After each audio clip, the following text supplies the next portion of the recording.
5월 23일 월요일 가정에서 드리는 새벽 예배에 오신 모든 분들을 주님의 이름으로 환영하고 축복합니다. 이 한 예배와 기도 시간을 통해서 주님과 함께 동행하시고 오늘 하루도 넉넉하게 승리하시기를 주님의 이름으로 축원합니다. 이 시간 다 함께 새 찬송가 331장, 구찬송가 375장 영광을 받으신 만유의 주여를 음원 반주에 맞추어서 함께 찬양하겠습니다.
이 시간 함께 기도드리겠습니다.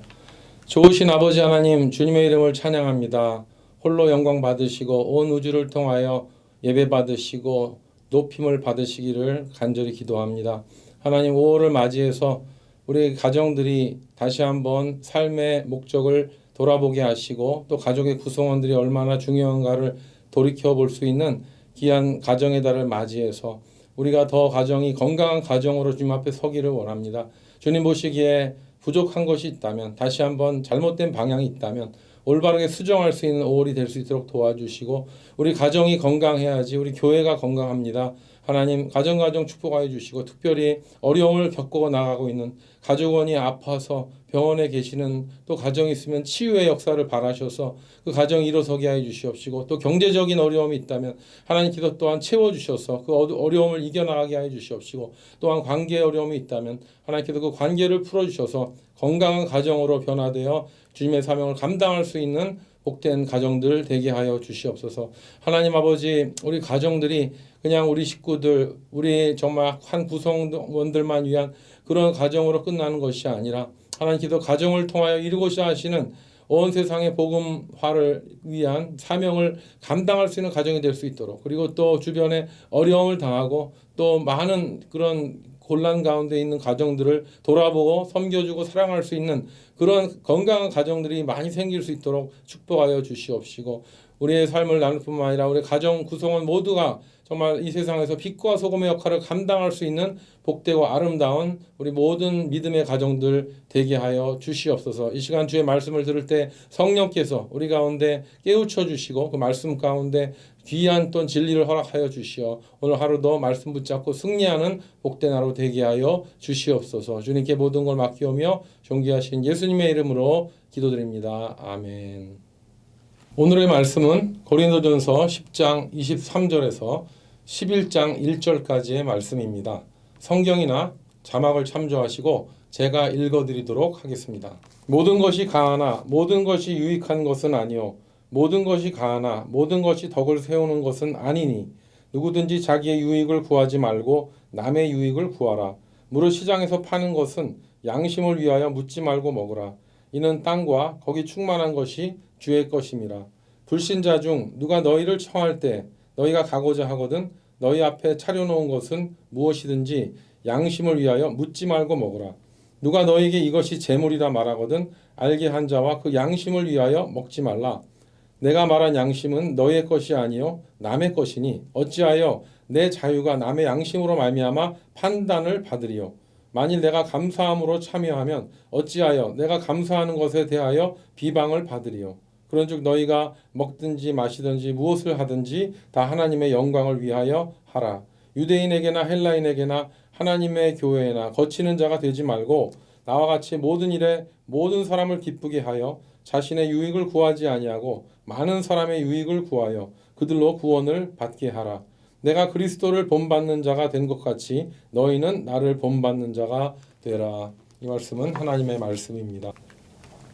24절에 누구든지 자기의 유익을 구하지 말고 남의 유익을 구하라. 여기에서 자기의 유익을 구하지 말고 남의 유익을 구하라는 말이 33절에 또 반복이 됩니다. 나와 같이 모든 일에 모든 사람을 기쁘게 하여 자기의 유익을 구하지 아니하고 많은 사람의 유익을 구하여 그들로 구원을 받게 하라와 같은 표현이 고린도전서 13장 5절에도 나옵니다. 사랑은 자기의 유익을 구하지 아니하며 라는 말로 또다시 반복됩니다. 그리고 사도 바울은 그의 서신에서 유익이란 말을 디모데전서 4장 8절에도 사용했는데요. 육신의 연습은 약간의 유익이 있으나 경건은 범사에 유익하니 금생과 내생에 약속이 있느니라 했고요. 또 빌립보서 1장 21절에도 보면 이는 내가 사는 것이 그리스도니 죽는 것도 유익함이니라 라고 이 유익하다라는 말을 사도 바울은 그의 서신 가운데 아주 많이 쓰고 있습니다. 그래서 이럴 때는 그 자기의 유익이란 뜻이 헬라어적 원어적 의미가 무엇인지를 찾아볼 필요가 있습니다. 먼저 이 유익한, 이로운, 유리한 뜻을 가진 헬라어는요. 오펠리모스라고 합니다. 이것은 이익, 유리, 도움의 뜻의 명사인 오펠로스에서 나왔는데요. 오펠로스에서 오펠은요. 우리가 잘 알고 있는 오팔이라는 보석과 동음 이유에서 나온 것인데요. 그 영국의 작가 셰익스피어는요. 이 오팔을 보석 중에 여왕이라고 불렀습니다. 오팔은 그 색깔도 아주 다양합니다. 푸르른색으로 시작해서 우윳빛도 있고요. 초록빛깔, 보랏빛, 적색, 그리고 심지어는 어떤 투명한 것까지 정말 다양한 보석의 형태인데요. 그래서 예전에 그 그리스인들은요. 이것을 또 제우스 신의 눈물이라고 부를 정도로 귀한 보석으로 취급했습니다. 그리고 고대 시대에는 이 오팔이란 보석이 어떤 모종의 힐링 파워가 있다고 생각했던 것 같습니다. 그래서 이 오팔은 아주 귀한 보석이기 때문에 그 오펠로스라는 말, 이것은 유익인데요. 우리가 지금 유익이란 단어를 하다 여기까지 왔는데 이 유익은 정말 보석과 같이 귀하고 유용하고 아름답고 그 있는 그 자체가 너무 귀한 존재감이 있는 그것을 뜻하고 있습니다. 그런데 재미있는 것은요. 이 오팔이란 보석이 땅속에서 생성되려면요. 그 아주 그 긴 시간을 기다려서 그 수많은 그 광물들이 그 규소와 반응하고요. 또 아주 높은 고열과 또 화학과 그런 침전 작용들이 생김으로 인해서 이 보석이 생기려면 아주 귀한 단계를 거쳐야 된다. 그래서 이 보석을 영국 여왕의 그 재위식에서 쓰는 영국 여왕의 왕관에 끼우는 아주 중요한 보석이 바로 오팔이라고 합니다. 그래서 우리 성도에게 있어서 이 유익, 이 오팔, 이거 무엇을 뜻하겠습니까? 예, 그것은 오늘 말씀에 나온 대로 그리스도를 주로 삼아 거룩하게 하고, 예, 하나님의 말씀과 기도와 예배를 통해서 평소에 경건에 이르는 연습을 하고 정말 교회를 세우고 모이기 힘쓴다면 그 사람의 삶 가운데 바로 이 오팔이란 보석, 이 영적인 유익이 생겨나게 되는 줄 믿습니다. 그것이 바로 영적인 유익함입니다. 그런데 오늘 본문에서 내가 다른 사람들의 유익을 위해 나의 유익을 구하지 않겠다는 말씀이 나오는데요. 이 말씀에는 깊은 뜻이 있습니다. 그것은 내가 다른 성도님들의 그런 오팔과 같은 영적 보석이 생겨날 수 있도록 그렇게 오랫동안 기다려주고 참아주고 격려해 주시는 것인데요.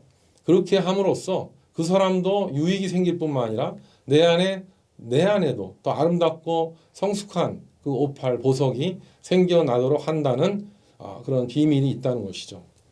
우리가 그 출애굽기에 보면은요 대제사장의 그 에봇에 들어가는 중요한 보석 중에 하나가 바로 이 오팔입니다. 그러므로 성도는 이 오펠리모스, 이 유익함이 삶 속에 자리 잡히도록 하기 위해서 성령의 인도하심을 간구해야 되는데요. 이렇게 우리가 그 성령의 인도하심을 구할 때 우리는 우리의 삶의 방향과 영적 통찰력과 영적 분별력을 가질 수 있도록 성령님은 우리를 도우십니다. 그리고 하나님의 말씀을 통해서 우리가 경건에 이르는 훈련을 했을 때 그 말씀이 보석과 같이 살아서 역사하시는 좌우의 날성검과 같이 성도의 삶을 지켜주시고 또 우리가 그 성도가 어떤 시련과 환난 중에 있다 할지라도 이 놀라운 보석과 같은 믿음을 갖게 하셔서 그의 삶을 통하여 하나님께 영광을 올려드리도록 역사하는 줄 믿습니다. 그래서 이 오펠리모스의 유익함, 하나님과의 관계와 또 사람들의 관계를 지혜롭게 이끌도록 방향을 제시해 주는 것이 바로 이 영적 유익이라는 것이죠. 그리고 심지어는 우리가 어떻게 해야 될지도 모르는 상황 가운데 있을 때 하나님께서 지혜를 주셔서 우리가 무엇을 할지를 알려주시고 우리를 도와주실 줄 믿습니다. 그러므로 본문의 영적 유익함의 핵심이 무엇입니까? 바로 그리스도를 본받아 사는 삶입니다. 그런데 그리스도를 본받아 사는 삶의 가장 핵심이 무엇입니까? 그것은 내 자신을 쳐서 복종하게 함으로써 또 많은 사람들의 유익을 구하고 그들을 구원에 이르도록 그들을 돕는 것. 이것이 바로 그리스도를 본받는 삶이라는 것이죠. 그래서 정말 나를 쳐서 복종시키고 또 다른 사람들을 구원할 수 있다면 그 나의 유익을 구하지 않는 그것이 아름다운 보석과 같이 빛날 수 있다는 것입니다. 그러므로 우리는 오펠리모스의 신앙을 가진 사람은요, 우리 교회에서 복음 중심의 삶 GCL을 이야기하고 있습니다만 많이 인용하고 있죠. 그런데 여기 보면 중요한 그 두 가지 주의자, 율법주의자와 무법주의자가 나오는데 이런 사람들을 성도 간에 만났을 때 자기 유익을 추구하지 않는 사람은 이런 사람들을 아주 지혜롭게 인도하고 그들도 세워줄 수 있는 그런 유익을 추구하게 된다는 것입니다. 그래서 오늘 본문에 그 초대교회 그 다문화권 우상숭배 문명에서 살아야 하는 성도들이 어떻게 해서 지혜롭게 다른 성도의 오펠리모스, 그 영적 유익을 살려주고 그리고 자기 자신도 어떻게 하면 지혜롭게 승리할 수 있겠는가에 대해서 바울이 언급하고 있습니다. 첫 번째로 자기의 유익을 구하지 않는 사람은요, 다른 무법주의자에 대한 배려가 있습니다. 여기서 무법주의를 뭐라고 얘기하냐면요, 말하자면 이것이죠. 그 우리 GCL에 나와 있듯이 그냥 그 율법을 어김에 있어서 아주 전혀 개의치 않는 신앙인들을 얘기하는 것이죠. 그들은 오늘 나와 있죠. 우상에 제사했었던 제물을 먹는 것에 대해서 전혀 꺼리낌이 없습니다. 바울의 입장으로는요, 이 내용이 고린도전서 8장에도 나오는데요. 오늘 본문에서 다시 한번 강조하고 있지 않습니까? 그래서 오늘 25, 26, 27절에 보면은 이 초대교회 성도들은요, 우상 숭배한 제물들로 시장에 가서 정말 그 싸게 나온 그런 고기를 먹는 거에 대해서 전혀 죄의식이 없는 사람들인데요. 그래서 이제 바울이 이런 분들의 집에 신방했을 때 음식을 차려줬는데 그럴 때 바울은 그 음식을 먹으면서 이것이 어디서 왔냐, 어디서 사왔냐, 묻지도 따지지도 않고 그냥 먹으라는 것입니다. 그것이 바로 자기 유익을 구하지 않고 상대방의 유익, 오펠리모스를 살려주는 것이라고 바울이 말한 것입니다. 그래서 26, 27절에 보면 무릇 시장에서 파는 것은 양심을 위하여 묻지 말고 먹어라. 이는 땅과 거기 충만한 것이 다 주의 것임이라. 불신자 중 누가 너희를 청할 때 너희가 가고자 하거든 너희 앞에 차려놓은 것은 무엇이든지 양심을 위하여 묻지 말고 먹으라. 그 옛날 아니 40여 년 전만 해도요. 우리 한국에서는 정말 그 동네에서 가끔 고사떡을 나눠 먹는 문화가 있었죠. 그런데 기억나는 것은요. 그 고사떡을 돌릴 때 가끔 이런 얘기를 합니다. 우리는 교회 다녀서 그런 고사떡 안 먹어요. 하면서 그렇게 이제 얘기를 했을 때 그러면은 그 이웃과 관계가 이렇게 단절될 수도 있던 기억이 나는 것 같아요. 제가 살던 동네에서 그런 분들이 계셨는데 그런데 저희 집은 좀 달랐습니다. 저희 어머니께서 고사떡을 갖고 오시면은 그 떡을 받아서 우리 어머님이 권사님이신데 그 떡을 받아서 우리 자녀들에게 나눠주고 먹고 그 그릇에다가 또 다른 음식을 넣어서 돌려드리는 그래서 그 사람을 이렇게 전도할 기회를 가지시려고 일부러 찾아 제 발로 걸어왔는데 전도하려고 했죠. 그래서 이제 결국은 하나 둘씩 주변에 고사떡을 나눠 먹던 이웃들이 저희 교회 집사님이 되고 권사님이 되었던 기억이 떠오릅니다. 그래서 우리는 스스로 기독교인이라고 얘기하면서 우리 스스로를 우물 안에 갇혀 있는 것이 아니라 마음을 열고 이렇게 이 무법주의자들 자기가 정말 무엇을 죄를 행하면서도 전혀 하나님을 모르기 때문에 그렇게 헤매고 있는 사람들을 마음을 열고 그들을 더 오랫동안 품을 수만 있다면 더 많은 영혼들을 구원할 수 있지 않을까 생각합니다. 이번은 저희 교회에서 이번 봄학기에 그 인싱크 대학교 이제 로컬 대학교로 이제 50대 학생들도 많아졌는데요. 이번에 한 300여 명의 학생들이 왔는데 이제 2주만 있으면 이제 봄학기 종강합니다. 그런데 그 중에 13명이 무교시고요. 2명이 불교 신자시고 또 타종교가 또 2명 있으시고요. 또 성당에 다니시는 분도 많이 계시고. 근데 또 교회에 또 우리 가나안 성도님들 거꾸로 얘기하면 안나가 성도님들도 60여 명 되십니다. 그래서 한 300명 중에 거의 한 3분의 1이 교회를 지금 출석하지 아니하시고 계시는 분들인데 우리가 정말 우리 봉사자들과 교수님들이 기도하는 것은요. 이분들이 자기 발로 이렇게 교회까지 오셨는데 이 귀한 찬스에 예수님을 믿지 않는다면 얼마나 안타깝습니까? 그래서 우리는 매번 모일 때마다 이 영혼들을 위해 기도합니다. 여러분들 기도해 주시기 바랍니다. 우리 성도님들이 그거 한 영혼 한 영혼 그냥 이렇게 오셨을 때 그들이 다 복음을 듣고 구원받을 수 있도록. 그래서 우리는요. 목요일 날 우리 인싱크 대학교 우리 봉사자들이 한 20명 되고 교수님들이 20명이 넘는데 그런데 이분들에게 절대로 우리가 기독교적 색채를 줄여서라도 우리의 삶과 섬김을 통해서 그들이 복음에 대한 거부감이 없어지도록 그리고 다시 교회로 돌아올 수 있도록 예수 믿을 수 있도록 그렇게 하자고 우리는 늘 얘기하고 있습니다. 그리고 또 우리는 우리 인싱크 대학교를 이렇게 얘기합니다. 우리가 이 선교는 원양어선에 비유하는데요.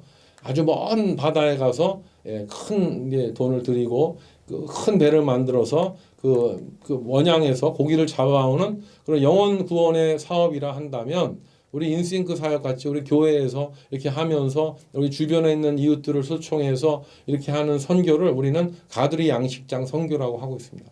그래서 믿음이 약한 치여인 상태의 그런 넌 크리스찬 학생들을 많이 이 학교에 오게 해서 또 우리 불신자이신 분들을 오게 하셔서 그들이 우리 주님을 통하여 복음을 통하여 구원받을 수 있도록 우리가 이렇게 하는 것은 이건 정말 우리 성도님들께 우리 기도 제목으로 지금 나누기를 원합니다.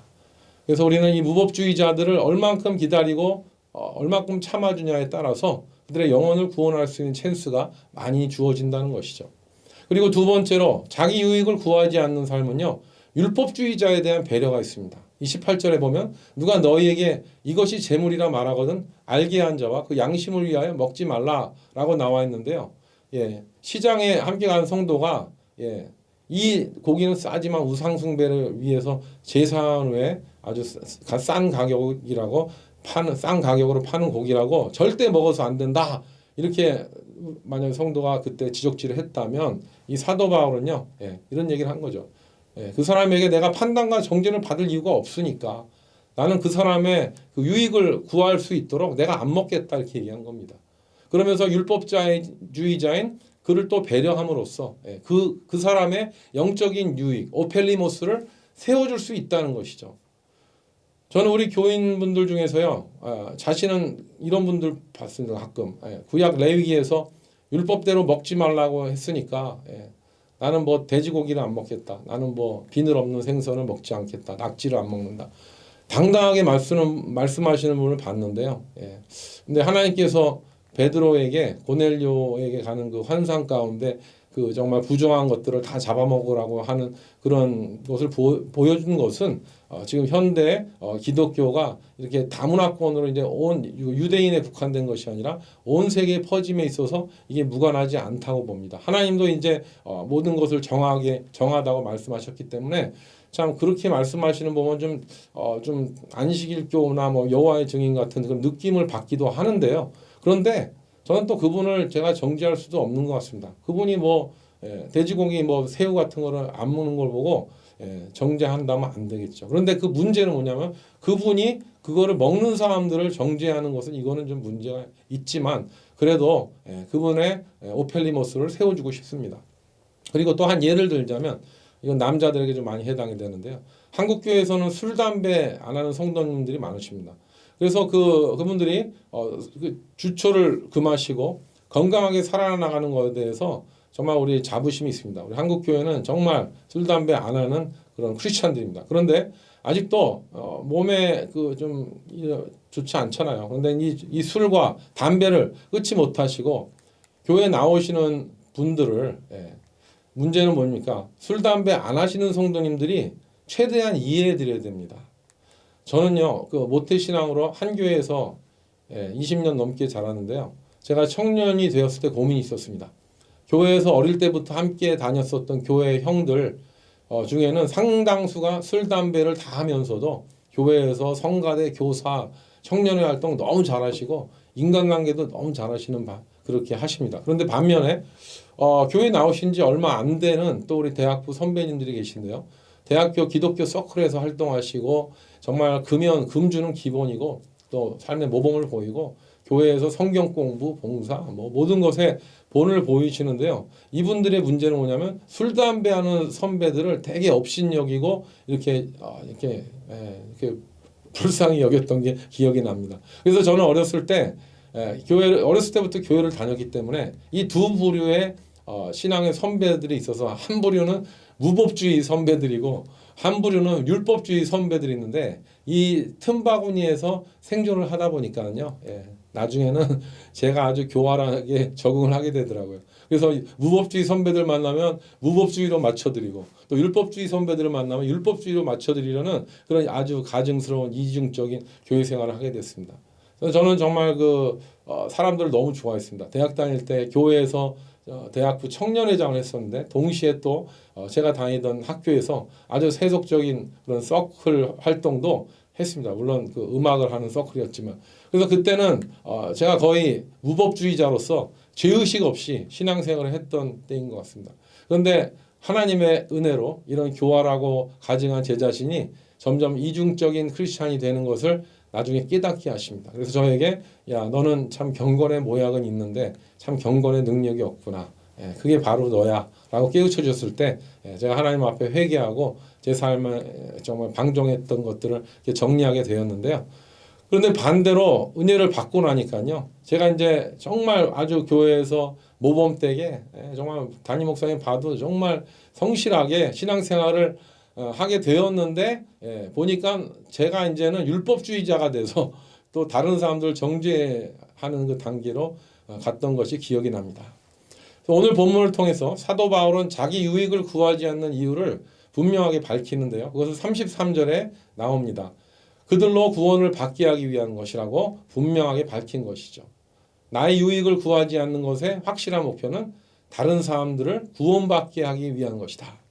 나와 같이 모든 일에 모든 사람을 기쁘게 하며 자신의 유익을 구하지 아니하고 많은 사람의 유익을 구하여 그들로 구원을 받게 하라는 것을 바울이 강조했던 것입니다. 나의 유익을 구하지 않고 다른 성도의 유익을 위해서 참고 기다리는 것은 주 안에서 정말 아름다운 모습입니다. 이것은 성령님께서 지혜를 주실 때 그때그때 잘 처신하도록 도와주시는 것입니다. 그러므로 우리의 삶에 하나님께서 허락하신 각자의 영적 유익은 우리의 삶을 통해서 보석과 같이 빛을 발하게 될 것이고요.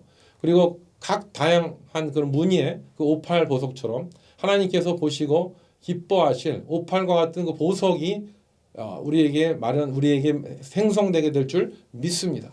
우리에게 가장 소중한 영적 유익의 결정체가 무엇입니까? 바로 그것은 오늘 본문의 마지막 구절인 그리스도를 본받아 사는 삶입니다. 그러기 위해서 우리의 신앙 가운데 가장 큰 영적 유익은 바로 내 안에 그리스도를 모시는 것입니다. 그리스도를 내 안에 모시는 길이야말로 바로 그리스도를 본받는 삶의 시작인 것이죠. 마지막 절 11장 1절에 보면 내가 그리스도를 본받는 자가 된 것 같이 너희는 나를 본받는 자가 되라는 말씀처럼 우리는 바울이 고민했던 것을 기초로 해서 우리의 삶을 성령님께 자주 여쭤야 됩니다. 그리고 성령님의 인도하심으로 관리하고 그리스도를 본받는 삶으로 또 많은 영혼들을 구원하기 위해서 우리가 기도하면서 우리의 삶을 경영한다면 우리는 많은 유익을 또 생성하게 될 것이고요. 다른 사람도 구원하고 나도 내 안에 유익이 정말 아름답게 채워져서 하나님 보실 때 온 세상에 믿는 자들의 그 오팔과 같은 보석으로 가득 차게 되는 역사가 일어나게 될 줄 믿습니다. 오늘 하루를 그렇게 주님과 함께 동행하시고 승리하는 여러분 되시기를 주님의 이름으로 간절히 축원합니다. 함께 기도하겠습니다.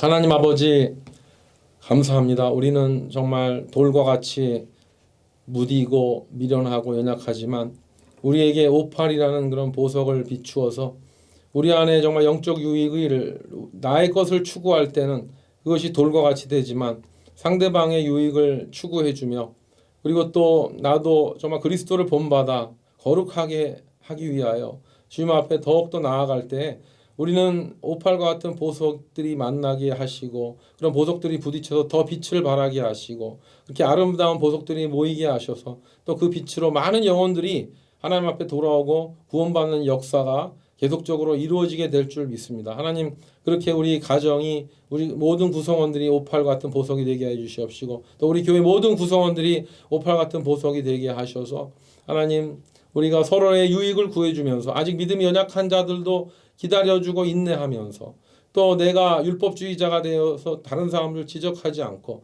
또 내가 믿음이 연약하다고 함부로 정말 죄를 범하면서도 이렇게 어리석은 일을 반복하는 것이 아니라 정말 시간이 갈수록 더욱더 영적으로 성숙하고 주님이 원하시는 그 유익함에 이를 수 있는 우리 모두가 될 수 있도록 주님 오늘 하루도 사용하여 주시옵시고 인도하여 주시옵소서. 우리 연약함을 주님께 고백하오니 매 순간 우리를 지켜주시고 돌봐주시기를 간절히 원하오며 우리를 죄에서 구원하신 예수님의 이름으로 기도드립니다. 아멘. 네, 이제 각자 기도하는 시간입니다. 오늘도 승리하시기 바랍니다. 파이팅입니다.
주